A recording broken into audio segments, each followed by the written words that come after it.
गरीब दर्जी भाभी की 3 ननंद का पटियाला सूट। शकुंतला देवी, मैंने आपके सभी सूट सिल दिए हैं, आप उन्हें कब ले लोगी? जैसे ही मुन्ना के पिता पैसे ले आएंगे उसी समय में सारे कपड़े उठा कर ले जाऊंगी। वो दरअसल पैसों की मुझे भी जरूरत है, घर में राशन खत्म हो गया है और मुझे अपनी तीनों नंद की पढ़ाई का खर्चा भी देखना होता है। हाँ समझ गई, मैं पैसे आते ही ले लूंगी। सुरभि शकुंतला की बात सुनने के बाद आगे की तरफ जाती है। आगे जाने के बाद उसे एक घर और मिलता है जहां उसकी सहेली कविता रहती है। वो कविता के घर में जाती है। कविता, ओ कविता, अरे कहाँ हो तुम? कविता अपने कमरे से बाहर आती है। कविता, तुझे पता है ना, तेरे कपड़े मेरे पास पूरे 2 महीने से पड़े हैं, तूने एक बार भी आकर अपने कपड़े नहीं लिए। क्या करूं यार, मुझे तो समय ही नहीं मिलता है। अभी देख, मैं तैयार होकर ऑफिस के लिए निकल रही हूँ। बहन, तुझे पता है ना, मेरी हालत अभी ठीक नहीं है, मुझे पैसों की जरूरत है, तभी तेरे पास आई हूँ बोलने के लिए कि तू अपने कपड़े उठा कर ले जा। हाँ सुरभि, मैं आज शाम को तेरे घर पर आऊंगी, फिर बात करूंगी। अभी मैं ऑफिस के लिए जा रही हूँ, बाद में मिलती हूँ। कविता बातें घुमाकर अपने घर से निकल जाती है, जिसके बाद सुरभि भी वहां से निकलकर अपने घर पहुंच जाती है। उसका उतरा हुआ चेहरा देखकर उसकी तीनों नंद उससे पूछती है, क्या हुआ भाभी, सब कुछ ठीक तो है ना? कहाँ पर गई थी आप और आपका चेहरा क्यों उतरा हुआ है? क्या हुआ भाभी, आप कुछ बोल क्यों नहीं रही हो? तुम तीनों जानती हो ना, मैं कितनी मेहनत से सिलाई करती हूँ और एक एक पैसा जोड़ती हूँ, और उसके बाद जब कस्टमर अपने कपड़े लेकर नहीं जाते हैं तो मेरी सारी मेहनत बर्बाद हो जाती है। मैं अभी उन सभी को बोलने गई थी कि वो सभी अपने कपड़े उठा ले, लेकिन किसी के कान पर एक जू तक नहीं रहेंगी। तभी वहां पर अमन आ जाता है और अपनी पत्नी को देखकर कहता है, अरे ऐसे परेशान क्यों हो रही हो? परेशान होने से कुछ नहीं होने वाला। देखो, ये जिन लोगों के भी कपड़े हैं वो अपने आप तुमसे ले जाएंगे, तुम्हें परेशान होने की जरूरत नहीं है। हाँ भाभी, भैया बिल्कुल सही कह रहे हैं। चलो ठीक है, वैसे माँ जी की तबीयत में अभी थोड़ा सुधार आया या नहीं? जाने से पहले मैं उन्हें दवाई देकर गई थी। सुरभि ऐसा कहने के बाद अपनी सास के पास जाती है, जहां वो अपनी सास को देखकर कहती है, माँ जी सब कुछ ठीक तो है ना? किसी बात की परेशानी तो नहीं है? तबीयत में थोड़ा सुधार आया या नहीं? जब तू इतना अच्छे से ख्याल रखेगी तो तबीयत तो धीरे धीरे ठीक ही होगी ना। पहले से अच्छा लग रहा है। तो जिस डॉक्टर से दवाई लेकर आई थी वो दवाइयाँ भी असरदार हैं। बस कुछ खाने का मन हो रहा है। आज खाने के लिए क्या बनाया है? राशन भी खत्म हो गया था। अब जरा रुक जाइए, मैं अभी उनसे राशन मंगवा लेती हूँ और फिर आपको खाना बनाकर देती हूँ। सुरभि अपनी अलमारी खोलकर चेक करती है। उसे अपनी अलमारी में 1 रुपया तक नहीं मिलता। तभी उसकी नजर चांदी के सिक्के के ऊपर पड़ती है। यही दे देती हूँ राशन लाने के लिए, वैसे भी पैसे नहीं बचे हैं। सुरभि चांदी के सिक्के को अपने पति अमन को जाकर दे देती है। लाला राम को ये चांदी का सिक्का देकर थोड़ा राशन ले आओ। राशन बिल्कुल खत्म हो गया है और माँ जी को खाना देकर दवाइयाँ भी देनी है। मुझे कहीं पर काम भी नहीं मिल रहा है और तुमने धीरे धीरे करके अपने सारे गहने भी बेच दिए हैं। मुझे बहुत शर्मिंदगी महसूस होती है। आप ये कैसी बातें कर रहे हो? आपको शर्मिंदगी क्यों होनी चाहिए? पत्नी होती ही है पति का साथ देने के लिए। आप जाओ और राशन ले आओ। अमन वहां से चला जाता है, जिसके बाद सुरभि की तीनों नंद अपने कॉलेज के लिए निकल रही होती हैं। भाभी, हम तीनों जा रहे हैं कॉलेज। आज हमारे कॉलेज में डांस की प्रैक्टिस है। आपको पता है ना, बड़ी मुश्किल से हमें वो डांस की प्रैक्टिस का मौका मिला है। फेयरवेल फंक्शन पर हमें पंजाबी गिद्दे पर नाचना है। हाँ जानती हूँ, चलो तुम तीनों चली जाओ और ध्यान से जाना। सुरभि ऐसा कहकर अपनी तीनों नंद को कॉलेज के लिए भेज देती है, जिसके बाद वो तीनों कॉलेज जाकर डांस प्रैक्टिस वाले रूम में पहुंच जाती हैं, जहां पर कुछ अमीर लड़कियां उन्हें देखकर कहती हैं, अरे तुम दोनों यहाँ कैसे चली आ रही हो? तुम्हें किसने कहा यहाँ पर आने के लिए? देखो, यहाँ पर तुम्हें आना अलाउड नहीं है, इसीलिए चुपचाप यहाँ से चली जाओ। तुम ऐसी कैसे बात कर रही हो? हमने भी इस कंपटीशन में हिस्सा लिया है। ये देखो, लिस्ट में हमारा भी नाम है, लेकिन हम सब ने तुम्हारा नाम लिस्ट से कटवा दिया है क्योंकि हमें पता है कि तुम पंजाबी गिद्दे पर पटियाला सूट नहीं पहन पाओगी। ये सुनते ही वो तीनों हैरान रह जाती हैं। क्या कहा तुमने? पटियाला सूट? लेकिन हम सबको तो ड्रेस मिलने वाली थी ना कॉलेज की तरफ से। किसने कहा तुम्हें कि कॉलेज वाले हमें इस कंपटीशन के लिए ड्रेस देने वाले हैं? अरे ऐसा कुछ भी नहीं है, प्रिंसिपल ने खुद हमें मना किया है, इसलिए सब लोग अपने अपने घर से एक पटियाला सूट बनवा रही हैं। और रही बात तुम तीनों की, तो तुम तीनों इतनी गरीब हो कि तुम 2 जोड़ी कपड़े पूरे 3 साल से चलाती आ रही हो। हम लोगों को तो नहीं लगता कि तुम लोग पटियाला सूट ले पाओगी, वो भी एक ही घर में तीनों बहनें। इतना खर्च करने के लिए पैसे हैं तुम्हारे पास? ये सुनते ही वो तीनों बहुत ज्यादा मायूस हो जाती हैं, जिसके बाद वो तीनों अपनी कॉलेज की प्रिंसिपल से बात करने उसके कैबिन में जाती हैं। मैडम, आप ही बताओ, हमने इस कंपटीशन के लिए कितनी प्रैक्टिस की है, और अब एंड मौके पर आप अगर हमें इस ग्रुप से बाहर कर दोगी तो हमें कैसा लगेगा? ठीक है, मैं तुम्हें इस कंपटीशन से बाहर नहीं कर रही हूँ, लेकिन मेरी एक शर्त है। जब सभी लड़कियां इस कंपटीशन के लिए अपने खुद का पटियाला सूट पहन कर आ रही हैं, तो तुम्हें भी पहनना होगा। अगर तुम तीनों हाँ करती हो तो मैं तुम्हें कंपटीशन में ले लेती हूँ, वरना तुम कंपटीशन से बाहर हो जाओगी।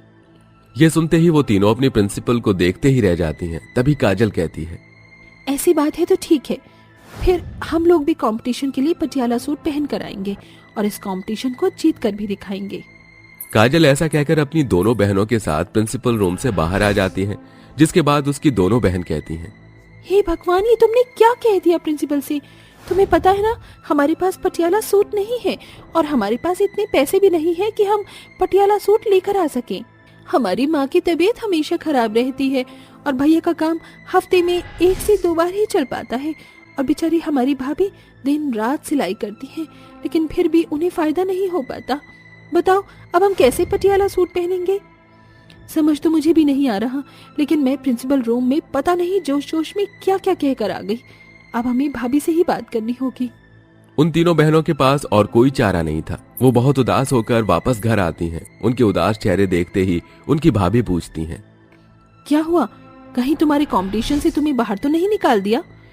भाभी, कंपटीशन से बाहर नहीं, बल्कि हमें कहा गया है कि हमें पटियाला सूट पहन कर आना होगा।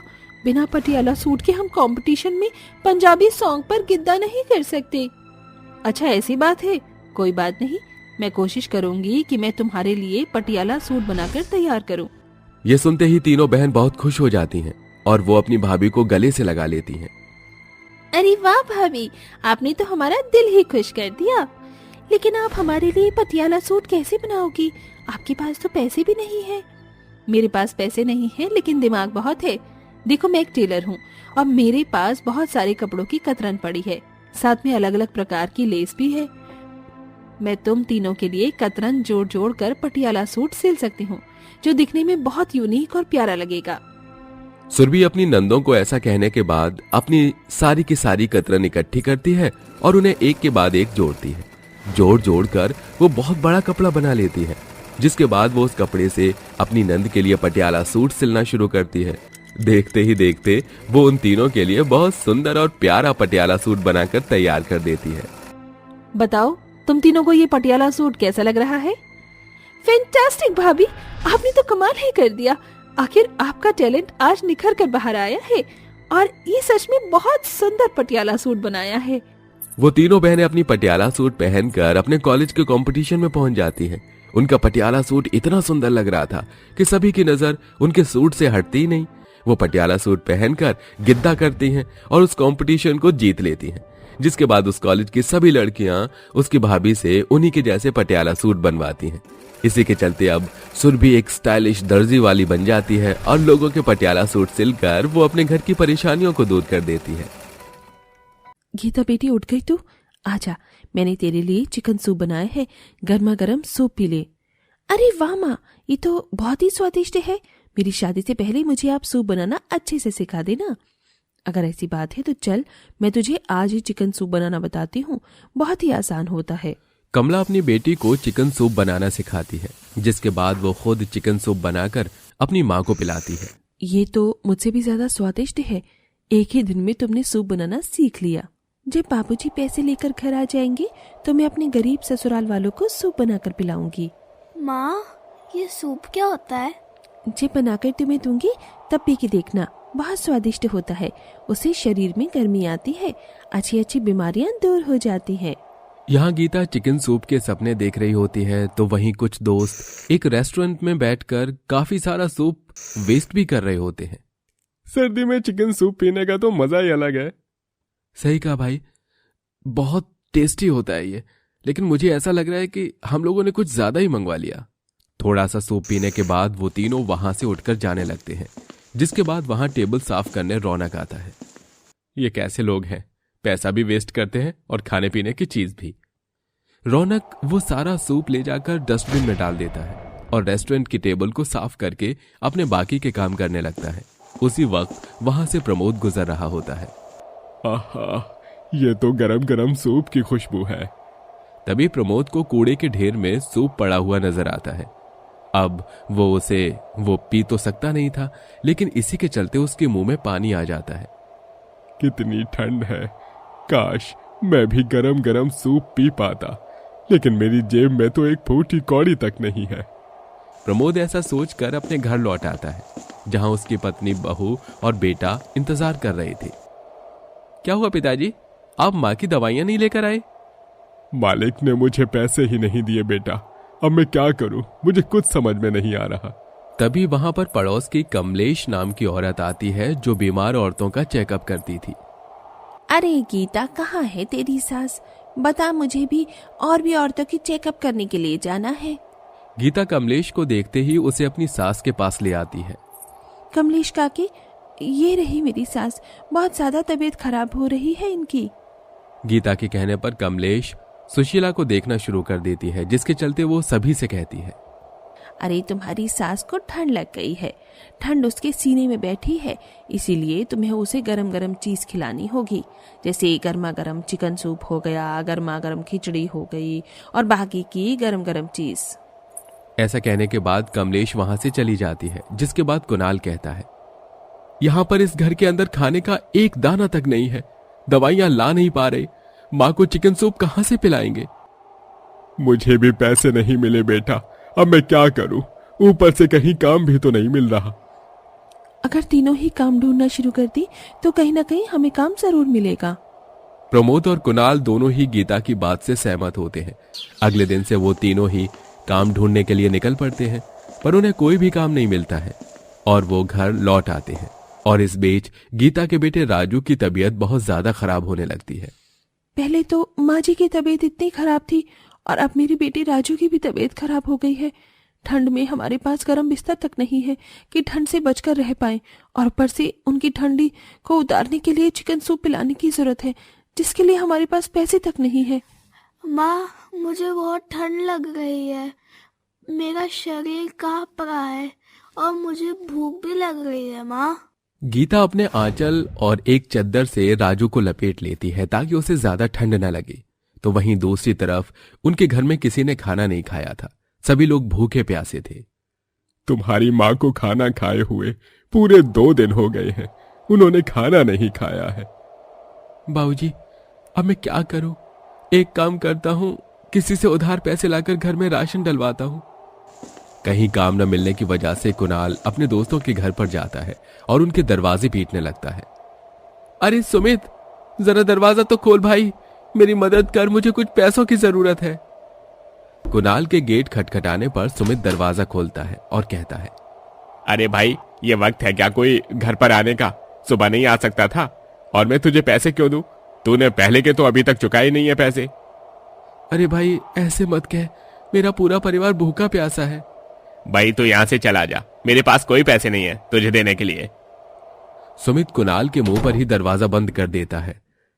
उसकी आंखों में आंसू आ जाते हैं। वो फिर से अपने किसी दूसरे दोस्त के पास जाता है। अरविंद, अरविंद दरवाजा खोल भाई, मुझे तेरी जरूरत है, मुझे कुछ पैसे चाहिए। कुणाल के 10 बार चिल्लाने के बाद भी उसका दोस्त अरविंद दरवाजा नहीं खोलता, जिसके चलते बेचारा कुणाल ठंड में ठंडी हवाओं का सामना करते जैसे तैसे घर पर जाने लगता है। लेकिन तभी उसे एक आदमी सड़क के किनारे बेहोश नजर आता है। ये क्या, ये आदमी बेचारा यहाँ सड़क के किनारे बेहोश पड़ा है? कितनी ठंड है, कहीं इसे ठंड न लग जाए। कुणाल उस आदमी के पास जाता है। वो आदमी शराब के नशे में पड़ा होता है। उसकी जेब के अंदर उसके घर का एड्रेस होता है। कुणाल उसे कंधे का सहारा लगाकर उसके घर छोड़ने जाता है। वो आदमी कोई मामूली नहीं बल्कि शहर का बहुत बड़ा बिजनेसमैन होता है। जैसे ही उसकी बीवी उसके घर का दरवाजा खोलती है, वो अपने पति की हालत देखकर हैरान रह जाती है। ये क्या हो गया मेरे पति को? कुणाल सुष्मिता को उसके पति की हालत के बारे में सब कुछ बताता है। आप इनका ध्यान रखिए, सुबह तक ये बिल्कुल ठीक हो जाएंगे। कुणाल उस आदमी को उसके घर छोड़कर वापस अपने घर लौट आता है, जहां उसका पूरा परिवार भूखा प्यासा घर पर उसका इंतजार कर रहा होता है। क्या हुआ जी? आप तो अपने किसी दोस्त से उधार पैसे लाकर राशन लाने वाले थे। कुणाल उसी समय रो पड़ता है और रोते हुए अपने घर वालों को सब कुछ बताता है। किसी ने मेरी मदद नहीं की, अब मैं क्या करूं, मुझे कुछ समझ नहीं आ रहा। तभी उसकी मां सुशीला की तबीयत और भी ज्यादा बिगड़ने लगती है। सभी लोग बहुत ज्यादा परेशान होते हैं, लेकिन तभी सुष्मिता उनके घर पर आती है।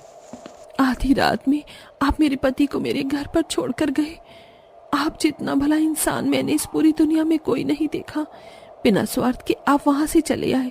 आपके चेहरे पर मैंने परेशानी देखी, इसी के चलते आपका शुक्रिया अदा करने में यहाँ चली आई। सभी के लिए मैं ये गर्मा गर्म चिकन सूप लेकर आई हूँ। सभी लोग इतने भूखे थे कि चिकन सूप का नाम सुनते ही बहुत ज्यादा खुश हो जाते हैं। सुष्मिता अपने हाथों से सभी को चिकन सूप परोस कर देती है। ये लीजिए, आप सभी चिकन सूप पीजिए। ये मैंने खुद अपने हाथों से बनाया है। मुझे चिकन सूप बनाना बहुत पसंद है। गीता और उसके पूरे गरीब ससुराल वालों ने पहली बार चिकन सूप पिया था। चिकन सूप पीकर उन्हें बहुत खुशी मिलती है और वो सभी तारीफ करने लगते हैं। चिकन सूप तो सच में बहुत ही लाजवाब बना है। ऐसे ही चिकन सूप मुझे भी बनाना आता है। मेरी माँ ने मुझे चिकन सूप बनाना सिखाया था। ये सुनते ही सुष्मिता बहुत खुश होती है। क्या तुम्हें सच में चिकन सूप बनाना आता है? दरअसल बात यह है कि मैं अक्सर यहाँ से बाहर आना जाना करती रहती हूँ, तो मेरा एक रेस्टोरेंट है, उसे संभालने वाला कोई नहीं है। अगर तुम चाहो तो मैं तुम्हें अपने रेस्टोरेंट में चिकन सूप बनाने के लिए रख सकती हूँ। ये सुनकर गीता बहुत खुश होती है और वो इस ऑफर के लिए हाँ कर देती है। अगले ही दिन सुष्मिता उसे अपने रेस्टोरेंट पर लेकर जाती है, जहां वो चिकन सूप बनाती है। चिकन सूप बहुत ज्यादा स्वादिष्ट बनता है, जिसके बाद सुष्मिता उसे अपने रेस्टोरेंट में चिकन सूप बनाने के लिए रख लेती है। आज से तुम ही यहाँ पर चिकन सूप बनाओगी। तुम्हारा चिकन सूप तो सच में बहुत लाजवाब है। सुष्मिता के पास काम करते करते अब गीता अपने ससुराल की परेशानियों को धीरे धीरे दूर करने लगती है और ठंड में वो अक्सर अपने ससुराल वालों के लिए चिकन सूप बनाकर उन्हें चिकन सूप पिलाती है, जिसके चलते अब उनकी परेशानियां तो खत्म हो जाती हैं और पूरी सर्दी चिकन सूप पीकर और ठंड की और भी चीजों का मजा लेकर वो अपना गुजारा करते हैं। गीता की सास भी ठीक हो जाती है। पूरा परिवार फिर खुशी खुशी रहने लगता है।